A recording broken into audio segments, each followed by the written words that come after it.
Hello viewers, welcome to my channel. Viewers அனைவருக்கும் இனிய பொங்கல் நல்வாழ்த்துக்கள்.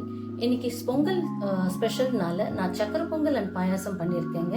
அதை நான் எப்படி செஞ்சுருக்கேன்றதை நான் ஷேர் பண்ணுறேன், வாங்க பார்க்கலாம். ஒரு கிளாஸ் ரா ரைஸு, அதே கிளாஸில் பாதி பாசிப்பருப்பு, இதை 2 மணி நேரம் நல்லா ஊற வச்சு எடுத்திருக்கேன். இப்போ இதை நம்ம வேக போட்டுடலாம். பாசிப்பருப்பு கூடவே போட்டுடலாம்.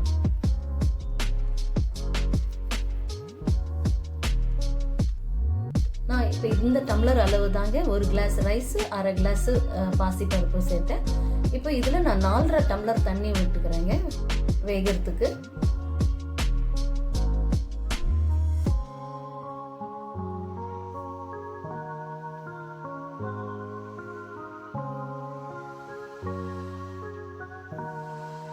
மூடி போட்டு 6 விசில் விட்டு இறக்கிடலாம். இப்போ இது வேகட்டும். இதுக்கு இடையில நம்ம பாயாசம் பார்க்கலாம்.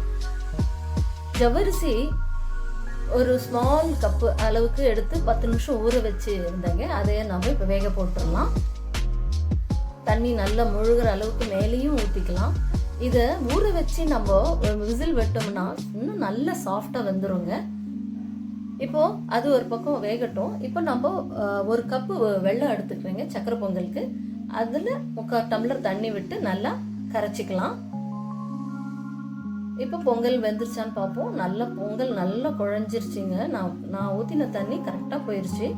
இப்போது இதில் 2 பிஞ்ச் சால்ட் ஆட் பண்ணிக்கலாங்க. அப்போதான் நல்ல டேஸ்ட்டுங்க. ஸ்வீட் இன்னும் நல்ல ஆடடாக ஸ்வீட்டு கொடுக்கும். ஸோ இப்போ இதில் நம்ம 3 டேபிள் ஸ்பூன் நெய் விட்டு நல்லா கிளறி விட்டுக்கலாம். நான் ஏன் இப்போ இந்த கிளறேன்னா, இது சூடாக இருக்கும்போதே நம்ம கொஞ்சம் நெய் விட்டு கிளறினோன்னா நல்ல இளவாக வருங்க பொங்கல்.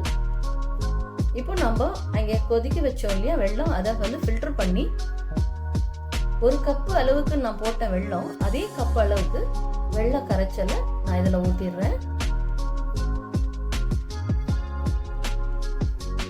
நல்ல இளவா வருங்க. பார்த்தீங்களா, நல்லா இளவா இருக்கா. இப்போ நம்ம இதை தாளிச்சிடலாங்க. நெய் 3 டேபிள் ஸ்பூன் எண்ணெயை விட்டு முந்திரி திராட்சை நல்லா வறுத்து இதில் கொட்டிடலாம். அவ்வளோதாங்க, நல்லா கிளறி விட்டுக்கோங்க. இப்போது இதுக்கு இன்னும் சுவை கூடணும் இல்லையா, அதுக்கு ஏலக்காய் போடணும் இல்லையா. ஸோ இந்த ஏலக்காய்க்கு ஒரு சின்ன டிப்பு சொல்கிறேன். இந்த ஏலக்காய் நல்லா நம்ம மிக்சியில் கிரைண்ட் பண்ணும்போது சரியாக அரைப்படாது. அதுக்கு 1 டீஸ்பூன் சர்க்கரையோடு நீங்கள் போட்டு கிரைண்ட் பண்ணுங்கள், ஃபைன் பவுடராக கிடைக்குங்க. இது ஒரு சின்ன டிப்புங்க. இப்போ நான் செஞ்ச இந்த சக்கரை பொங்கல் உங்களுக்கு பிடிச்சிருந்தா லைக் பண்ணுங்கள், ஷேர் பண்ணுங்கள், சப்ஸ்கிரைப் பண்ணுங்கள். நெக்ஸ்ட் நம்ம பாயாசத்தை பார்க்கலாம். பாயாசம் வேக போட்டோம் இல்லையா, ஜவ்வரிசி பார்க்கலாம். அதுவும் நல்ல குழையே வந்துருச்சு பார்த்தீங்களா. இப்போ இதில் 1 கப்பு பால், காய்ச்சின பால் இதில் ஆட் பண்ணிடலாம். நல்லா கிளறி விட்டுக்குவோம். இப்போ இதுக்கு சர்க்கரை சேர்த்துக்கலாம். டேபிள் ஸ்பூன், இந்த ஸ்பூன் அளவுக்கு 6 நல்ல ஹீப்பாக எடுத்து 6 டேபிள் ஸ்பூன் சர்க்கரை இதில் சேர்த்துடலாம். நல்லா கிளறி விட்டுருப்போம்.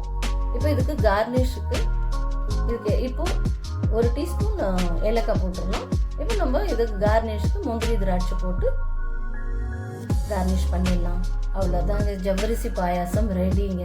இப்போ நான் செஞ்ச இந்த 2 டிஷ் உங்களுக்கு பிடிச்சிருந்தா லைக் பண்ணுங்கள், ஷேர் பண்ணுங்கள், சப்ஸ்கிரைப் பண்ணுங்கள்.